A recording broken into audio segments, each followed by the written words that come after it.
Suku Kamoro, sekitar 18.000 orang menggunakan bahasa yang sama, hidup di sepanjang pesisir selatan New Guinea, pulau tropis terbesar di dunia, terletak di sisi utara Australia, di seberang Ceruk Dangkal Laut Arafura.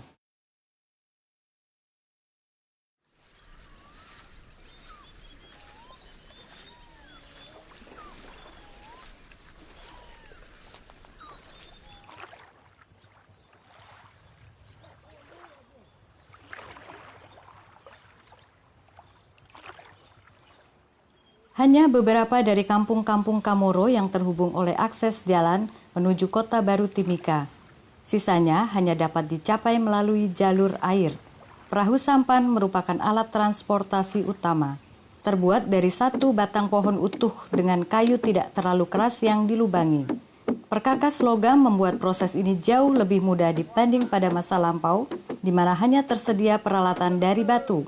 Ukuran panjang perahu dapat bervariasi, mulai dari 3 atau 4 meter hingga lebih dari 15 meter, tergantung kepada ukuran pohon yang dipilih. Sangat penting bagi setiap keluarga untuk memiliki sebuah perahu sendiri agar dapat memperoleh makanan.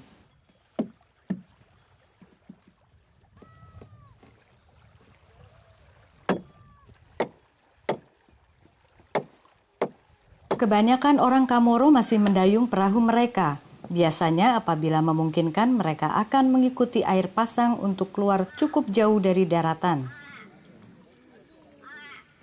Di setiap kampung terdapat setidaknya 2 atau 3 buah perahu dengan mesin tempel. Tetapi tidaklah mudah untuk menyediakan bahan bakar bagi mesin-mesin itu, dan apabila tersedia maka harganya cukup mahal. Jadi, meski memiliki mesin tempel, mereka kerap kali mendayung perahunya kecuali jika mereka mengadakan perjalanan jarak jauh. Suku Kamoro masih menganut pola hidup semi-nomaden, merupakan salah satu dari sebagian kecil kelompok masyarakat pengumpul dan peramu yang masih ada di dunia. Perburuan dengan cara menyerang tiba-tiba masih berlaku, tetapi memancing jauh lebih penting. Sesungguhnya, kelangsungan hidup suku Kamoro tergantung pada hasil tangkapan ikan, serta sagu sebagai makanan pokok mereka. Daripada bermain dengan mobil-mobilan, anak-anak lelaki menarik miniatur perahu. Mereka belajar mendayung dalam rentang waktu yang hampir sama dengan saat mereka belajar berjalan.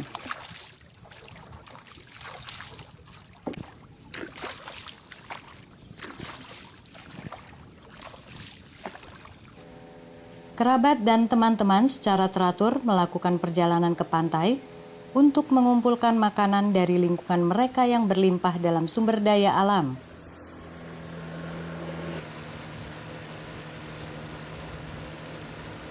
Bagi masyarakat Kamoro yang tinggal di kampung-kampung yang jaraknya tak jauh dari laut, perjalanan ke pantai berarti banyak ikan segar dan jenis-jenis makanan lain yang dapat ditemukan dalam jumlah berlimpah, baik di tempat ini ataupun di rawa-rawa hutan bakau di dekatnya.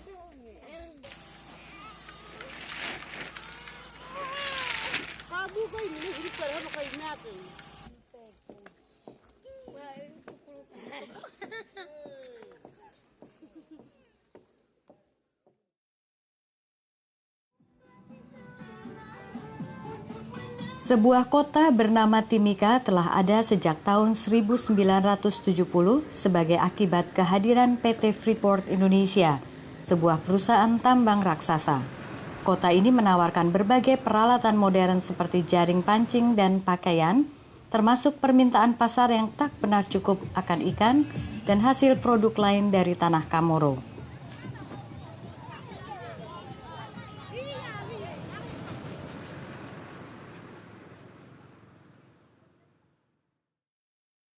Sejak zaman dahulu, pemerintah amat tidak suka akan pola hidup yang tidak menetap. Dimulai sejak akhir tahun 1920-an, suku Kamoro telah dibujuk atau dipaksa untuk tinggal di kampung-kampung permanen. Tetapi untuk menjamin ketersediaan makanan, termasuk selama periode-periode penuh berkah saat masih hidup bebas, masyarakat Kamoro meninggalkan kampung-kampung mereka untuk hidup dalam bangunan tidak permanen yang ditempatkan di dekat pantai, dekat areal tumbuhnya sagu maupun di tepian hutan hujan tropis. Walau tetap memelihara pola hidup tradisional mereka yang telah mendasar, Suku Kamoro telah mengadopsi banyak benda dan konsep-konsep dari dunia luar. Penggunaan atap dari bahan kain terpal beraneka warna yang tahan hujan untuk menggantikan atap tradisional dari daun palem.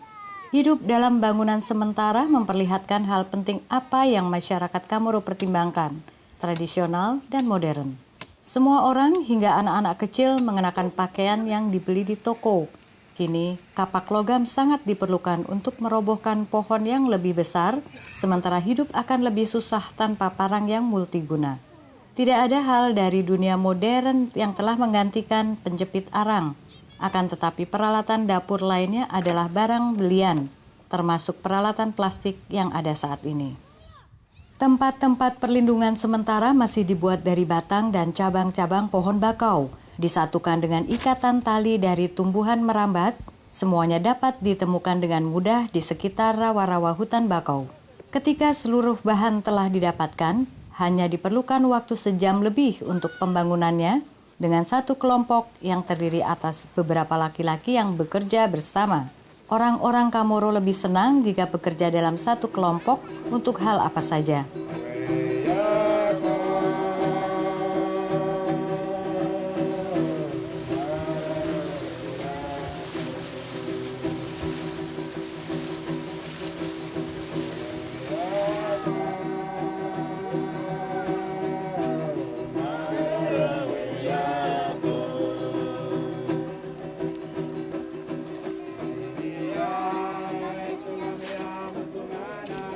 Masyarakat Kamoro memiliki banyak pengalaman dalam hal memancing. Mereka mempertimbangkan perhitungan jarak dari pantai, perubahan pada debit dan fluktuasi ketinggian air, jenis-jenis ikan, dan kebiasaan makan mereka, dan mungkin banyak faktor lainnya.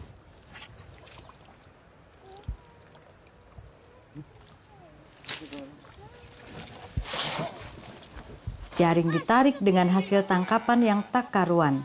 Nantinya, ikan-ikan, hiu, dan kepiting akan dikeluarkan dari jaring pada saat kaum lelaki dan perempuan bekerja bersama.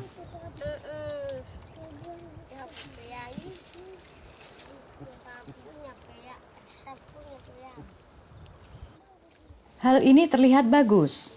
Kebanyakan adalah hiu jenis sirip hitam dan sejumlah kecil hiu martil muda bersama dengan ikan lele serta beberapa jenis spesies lainnya dan ikan pari. Orang-orang Kamoro secara teratur biasanya menangkap lebih dari 50 spesies ikan di daerah muara dan di dekat pantai. Akan tetapi, lebih sering ikan yang tertangkap terdiri atas selusin spesies. Musim untuk ikan hiu dalam rentang antara bulan Oktober hingga Februari. Ikan lele dari sejumlah spesies dapat ditangkap sepanjang tahun. David, anak Pak Yul, diperbolehkan untuk ikut bersama ketika jala ditarik. Ia tahu bahwa dia harus menjauh dari hal lain. Akan tetapi, ini merupakan waktu yang sangat menggairahkan baginya dan beberapa rekan kanak-kanak seusianya. Komentar-komentar antusias tentang hasil tangkapan menjanjikan banyak makanan enak. Seperti orang Kamoro lainnya, Pak Yul belajar dasar menangkap ikan dari ayahnya, sebagaimana sekarang dia mengajarkannya pada David, anaknya yang masih muda. Sudah itu Bapak itu. Dia ada tarik ini. Oh, kecil. Di sana boleh. Kasih lihat, kasih lihat, kasih lihat. Sini. Ya. Bagus.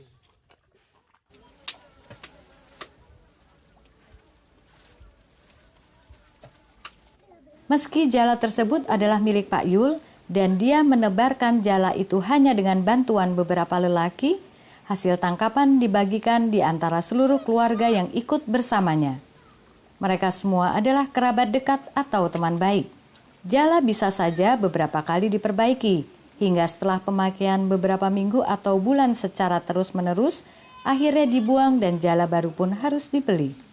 Standar ukuran panjang dan lebar jala seperti yang digunakan oleh Pak Yul dapat dibeli di kota dengan harga setara dengan Rp30.000.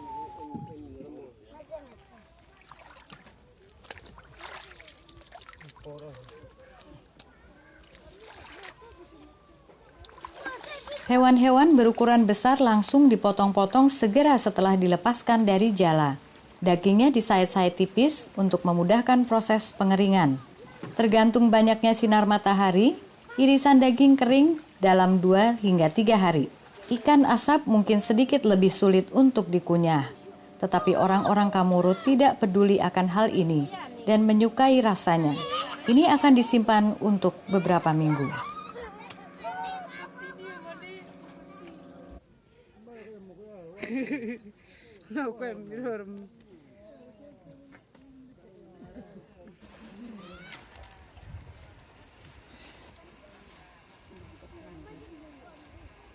Pak Yul, kerabat dan teman-temannya memutuskan untuk menyimpan seluruh ikan mereka untuk dikonsumsi sendiri, tidak berencana untuk menjualnya.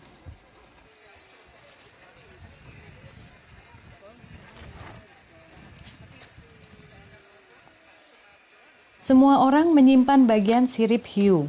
Sirip-sirip ini diletakkan pada bagian atas rumah untuk dikeringkan dengan sinar matahari.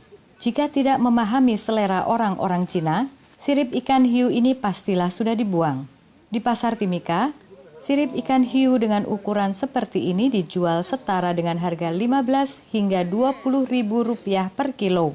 Jangan coba melarang orang-orang Kamoro untuk berhenti menangkap ikan-ikan hiu dengan alasan konservasi. Terkecuali Anda dapat menawarkan kepada mereka satu alternatif bagi sumber pendapatan yang mereka perlukan dalam jumlah waktu dan upaya yang sama.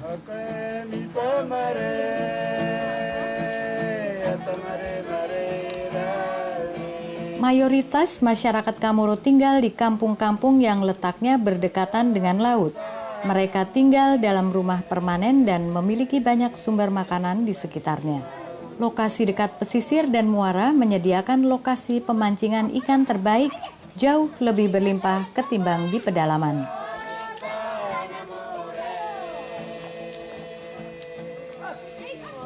Dekat rawa-rawa bakau seperti supermarket bagi masyarakat Kamoro. Waktu operasional buka dan tutupnya tergantung pada ketinggian air. Dan beragam makanan dipelihara di lokasi yang berbeda-beda, seperti dalam lumpur. Sebagai pembeli yang cerdik, mereka tahu pasti kemana harus pergi untuk mendapatkan apa yang diinginkan.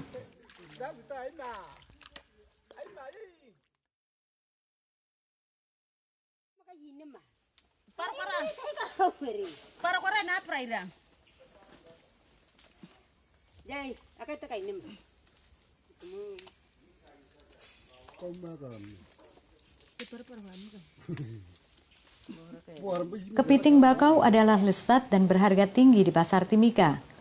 Tidak seperti ikan, kepiting-kepiting ini mudah untuk disimpan dalam keadaan segar dan hidup dalam beberapa hari. Untuk keperluan makan sendiri atau untuk dijual, kepiting-kepiting bakau dicari di rawa-rawa. Orang-orang Kamoro terbiasa berjalan di lumpur yang tebal dan licin, serta tahu dengan baik di mana kepiting bersembunyi ketika air surut, waktu yang tepat untuk menangkapnya. Harga di Pasar Timika bervariasi antara 10 hingga 30 ribu rupiah, tergantung pada ukurannya. Daun-daunan digunakan untuk menjaga tubuh kepiting tetap lembab, tetapi tetap harus diikat dengan aman karena supitnya yang besar dapat dengan mudah memotong jari-jari. Kepiting-kepiting yang terlepas harus ditangkap ulang dengan lebih berhati-hati.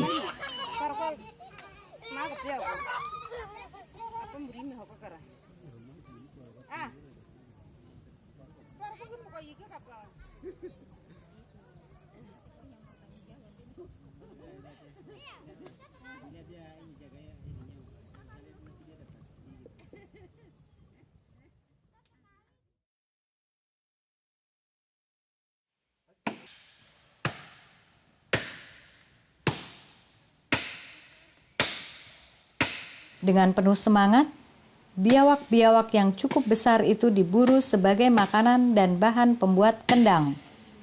Biawak ini ditemukan pada habitatnya di rawa-rawa bakau. Penglihatan yang tajam dan banyaknya pengalaman diperlukan untuk mengenali tempat pada pohon yang tinggi, di mana biasanya biawak bermalasan. Cara yang paling mudah untuk menangkap hewan ini adalah dengan memangkas pohon tersebut.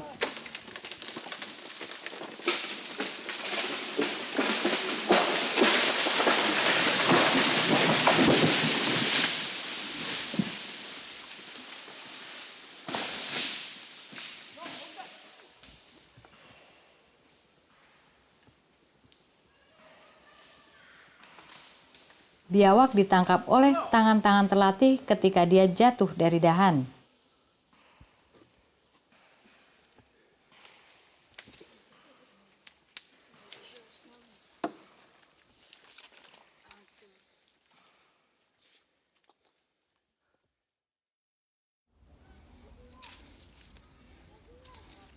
Cara lain untuk menangkap biawak yang besar memerlukan sebuah perangkap. Selembar papan ringan dengan hati-hati diletakkan pada permukaan tanah rawa yang berlumpur. Batang pohon bakau lengkap dengan daunnya ditancapkan pada permukaan tanah untuk menyamarkan jebakan. Dia punya bekas kaki banyak untuk dia pulang pergi, berarti tidak perlu pakai makanan, tapi kalau jarang kita harus pakai makanan. Sebuah jerat ditempatkan di atas jebakan dan diikat erat pada suatu cabang pohon muda kokoh yang dibengkokkan.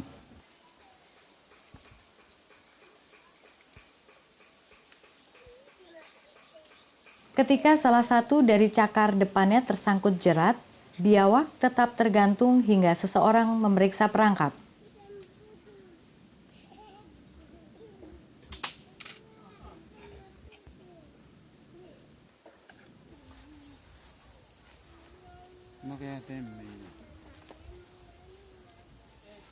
Dengan hati-hati kulit dipotong dan disimpan untuk dijadikan bagian permukaan yang biasa dimainkan pada sebuah kendang. Badan biawak yang telah dikuliti dapat dipanggang langsung di atas bara api, direbus, atau dipotong-potong dan dimasak dengan bumbu-bumbu.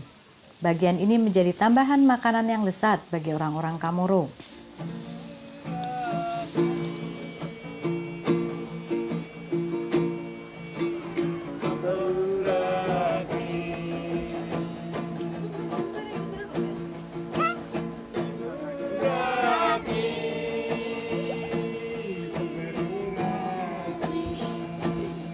Pohon kelapa menyediakan tambahan makanan yang berharga bagi masyarakat Chamorro. Selalu ada permintaan buah kelapa segar dari pasar di Timika. Kelapa-kelapa ini disimpan dengan baik dan menjadi gambaran yang baik atas sumber pendapatan penting bagi masyarakat Chamorro. Biasanya dipilih pemuda yang tangkas untuk memajat pohon dan memetik buah kelapa. Tetapi lelaki yang lebih tua pun juga dapat lebih cepat memanjat pohon kelapa dengan mudahnya. Kelapa-kelapa hijau adalah penghilang dahaga terbaik dan daging kelapa muda harus segera dimakan. Daging kelapa yang sudah tua diparut dan dicampur dengan sagu untuk menambah rasa.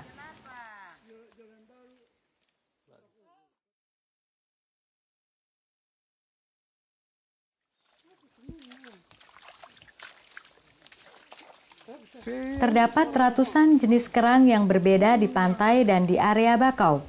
Meski sebagian besar dapat dimakan, tetapi orang-orang Chamorro hanya mengumpulkan kerang dalam ukuran besar.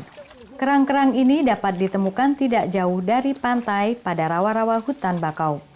Para wanita meraba permukaan tanah lumpur yang dangkal pada tempat-tempat yang diperkirakan. Banyak kerang ditemukan di sana, satu sama lain cukup dekat jaraknya. Hewan ini dapat disimpan selama beberapa hari dan dibawa ke pasar Timika. Beberapa jenis kerang dimasak dengan cara dibakar di atas bara api atau dicampur dengan sagu dan dibungkus dengan daun. Salah satu yang menjadi kegemaran adalah yang berukuran besar dengan bentuk menyerupai tiram.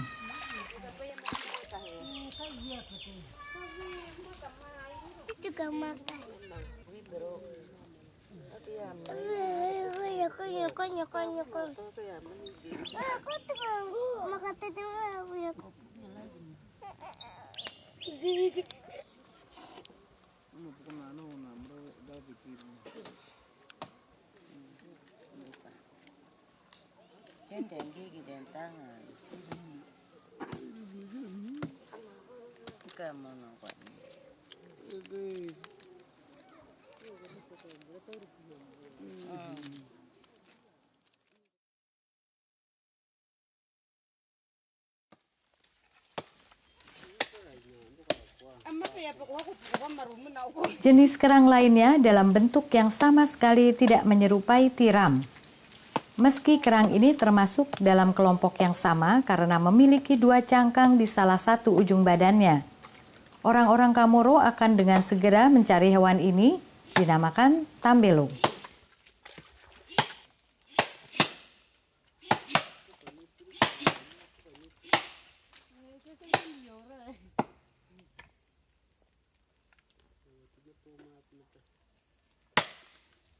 Biasanya mereka ditemukan di dalam 2 jenis pohon bakau yang roboh. Segera setelah pohon tumbang, larva membuat lubang masuk ke dalam batang pohon, menjadi dewasa, dan tinggal di sana hingga akhir usia mereka, menggali lubang pada kayu yang mulai lapuk tetapi masih amat keras.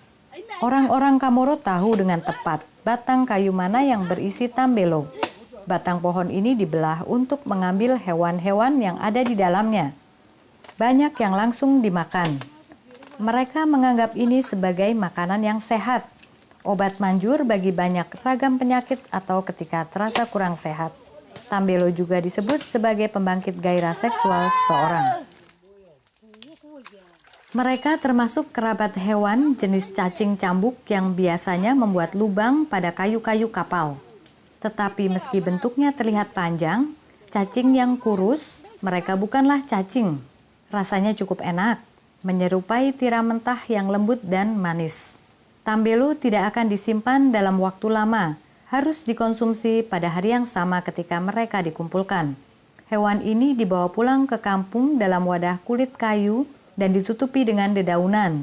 Bahkan ketika dibawa ke pasar dalam kondisi masih segar, hanya akan ada sedikit pembeli tambelo karena mereka akan jijik melihat bentuknya kecuali orang Kamoro.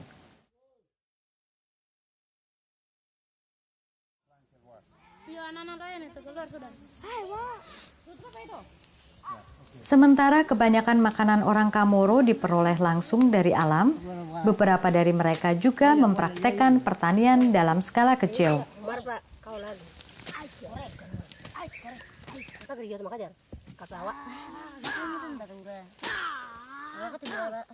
Tidak seperti kerabatnya masyarakat Papua dari dataran tinggi, orang Kamoro sama sekali tidak hebat dalam bercocok tanam.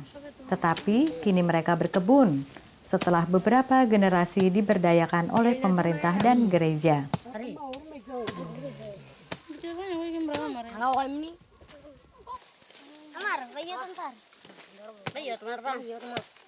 Mereka menanam apa saja yang tidak banyak menghabiskan waktu untuk perawatan, karena mereka tidak ingin menghabiskan banyak waktu di kebun-kebun. Ubi kayu ditanam pada lahan kecil, memerlukan hanya sedikit perawatan dan tumbuh baik dalam kondisi kering. Tanaman ini dibiarkan dengan cara membenamkan sebagian batang ke dalam lubang yang tidak terlalu dalam.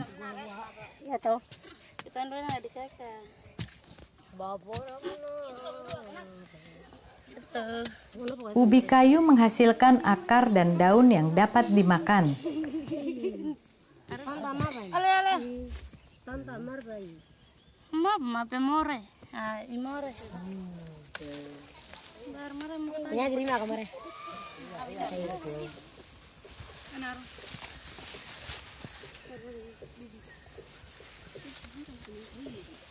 Daunnya adalah satu-satunya sayuran yang relatif secara teratur dikonsumsi oleh masyarakat Kamoro.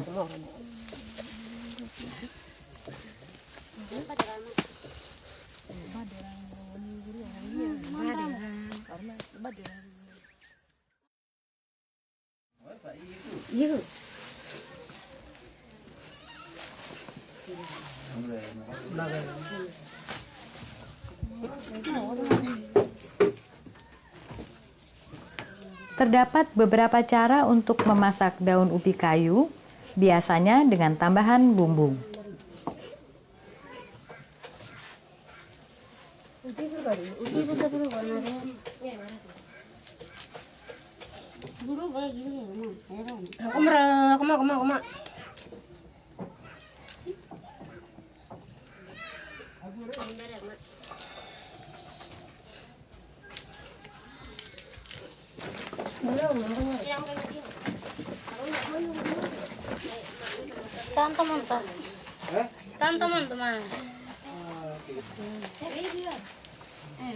Mama nakamunong mara. Talam ini ya merasa. Mudah mudahan nggak tahu. Pertama. Ini apa?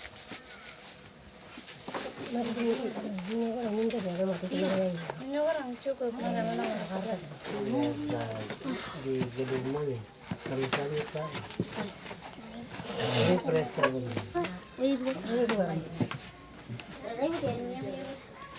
Ya menyiapkan semua ya. Ya kan mana orang. Wah ya waktu tadi kan orang nonton mana orang. Nyabar apa dia nyabar. Bang meze mes warung mes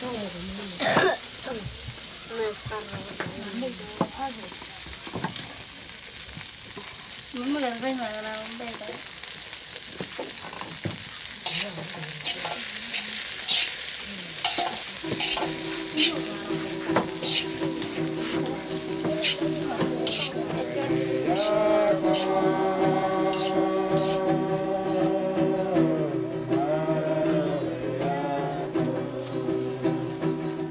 Pohon sagu benar-benar menjadi pohon kehidupan bagi suku Kamoro. Batang pohonnya menyediakan pati untuk dibuat komponen utama saat tepung bagi makanan mereka. Saat dewasa, bagian dalam batang pohon berubah menjadi saat tepung yang berguna. Intisari batang pohon dicicip untuk mengetahui apakah isi patinya dapat dimakan. Sebongkah kecil batang dipotong dan dicicip untuk menentukan apakah pohon sagu itu bisa diproses. Para ahli memutuskan bahwa pohon ini belum siap diproses. Pohon itu dibiarkan tumbuh untuk ditebang pada beberapa bulan mendatang. Beberapa saat sebelum pohon sagu berbunga adalah saat di mana batangnya syarat berisi zat tepung. Setelah masa itu, pati terasa manis. Dapat langsung dimakan, tetapi tidak dapat lagi diproses dan disimpan.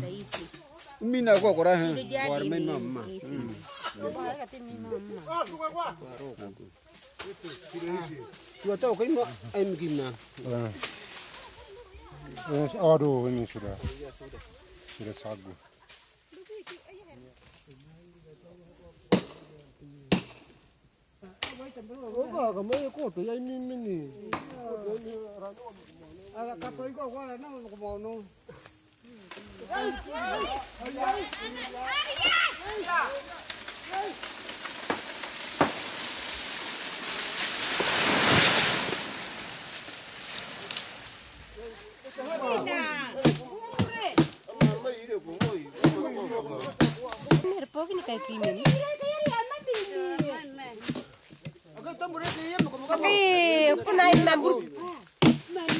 Bagian luar dari pelepah yang keras dikelupas sebagian agar terlihat sisi dalamnya.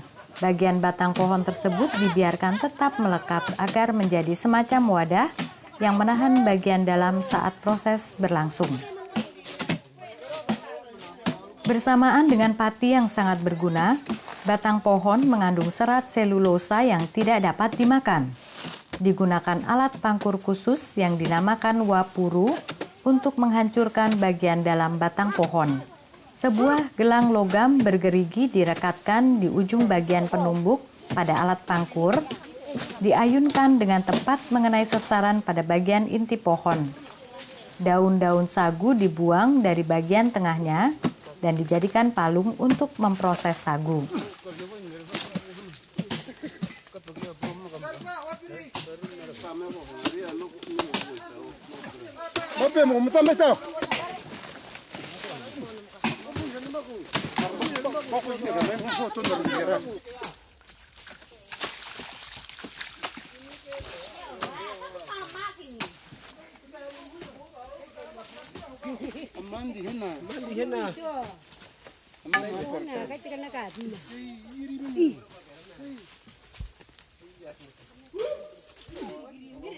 Setangkup penuh remahan dari inti batang pohon sagu diletakkan pada bagian ujung atas palung.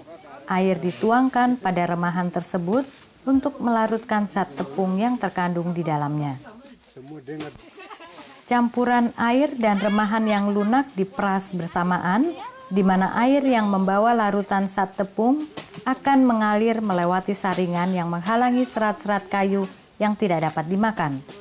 Air yang syarat akan sat tepung mengalir turun melalui bagian pertama palung yang diletakkan dengan sudut kemiringan yang tajam menuju bagian panjang yang datar. Sat tepung mengendap di bagian bawah dan akan mengeras dalam beberapa jam. Kulit-kulit kerang yang besar kadangkala masih digunakan sebagai gayung air ketika memproses sagu.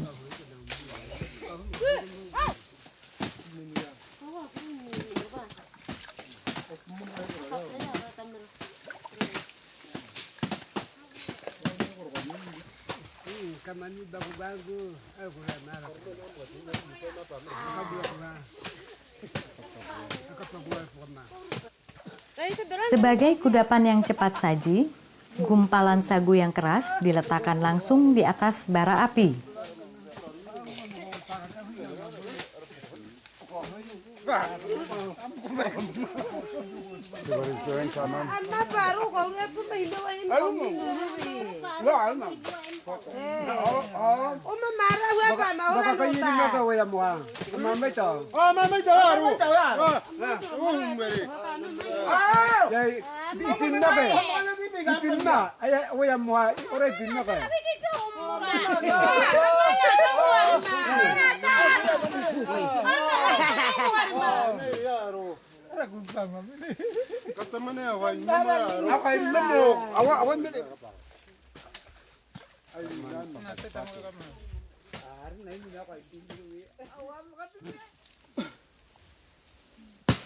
Pohon sagu lainnya telah ditebang sekitar 2 minggu yang lalu.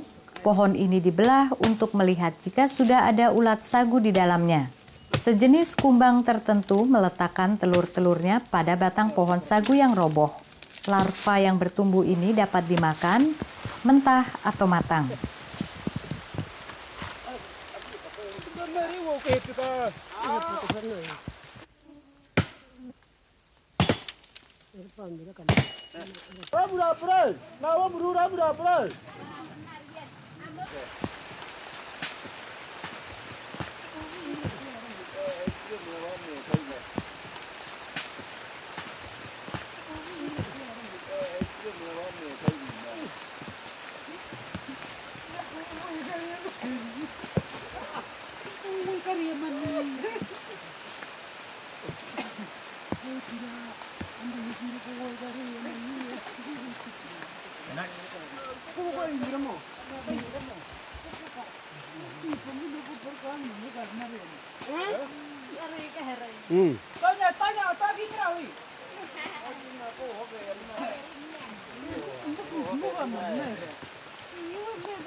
Daun-daun sagu dipanaskan di atas api agar lebih fleksibel untuk dibuat menjadi keranjang-keranjang yang dinamakan tumang.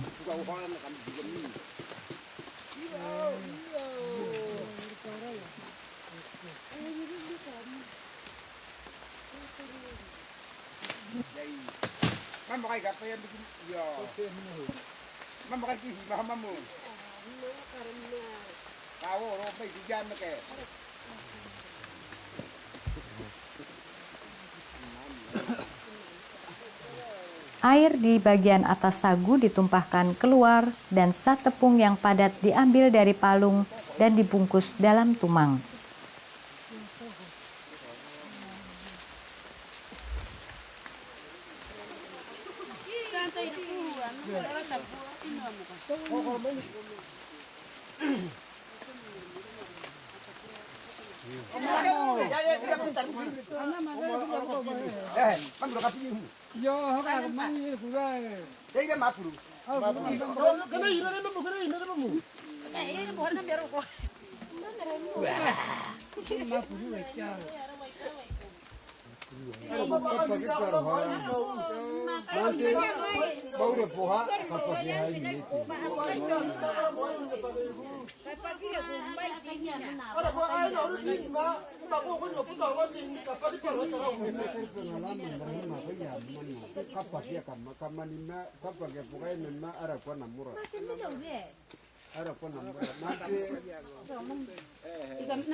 Sagu disimpan dan digunakan ketika diperlukan. Hanya diambil secukupnya untuk sejumlah makanan yang dibutuhkan. Satu cara untuk memasak sagu adalah dengan cara menggorengnya dalam wajan yang diletakkan langsung di atas api.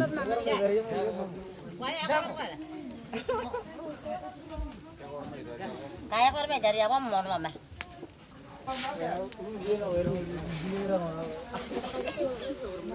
Nama ko itu kan menimia gua. Ya mana?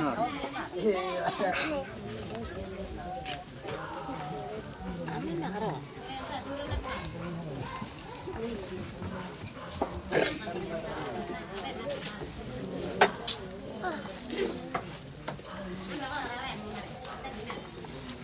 Aduh.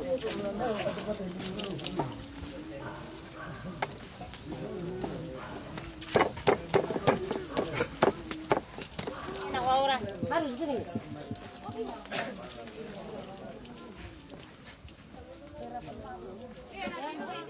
Ikan dan sagu adalah makanan pokok suku Kamoro yang menyediakan protein dan zat tepung. Pola hidup tradisional masyarakat Kamoro sangat sesuai dengan alam yang telah menyediakan segalanya secara berlimpah.